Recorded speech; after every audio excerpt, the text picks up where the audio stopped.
If you're experiencing issues with Overwatch 2 multiplayer not working, follow these steps to troubleshoot and resolve the problem. This guide will help you identify and fix common issues that may be preventing you from enjoying the game. Step 1. Check server status. Visit the official Overwatch website or social media channels to check if there are any ongoing server issues or maintenance.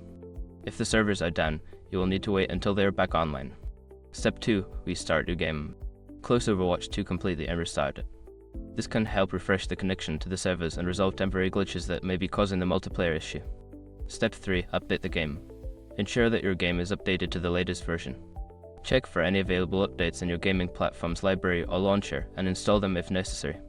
Step 4. Check your internet connection. Make sure your internet connection is stable. Run a speed test to check your download and upload speed and consider restarting your router if you notice any issues. Step 5. Reinstall the game. If none of the previous steps work, consider uninstalling and then reinstalling Overwatch 2. This can fix corrupted files that may be affecting the game's performance. By following these steps, you should be able to resolve the multiplayer issues in Overwatch 2. If problems persist, consider reaching out to Blizzard support for further assistance. Enjoy your gaming!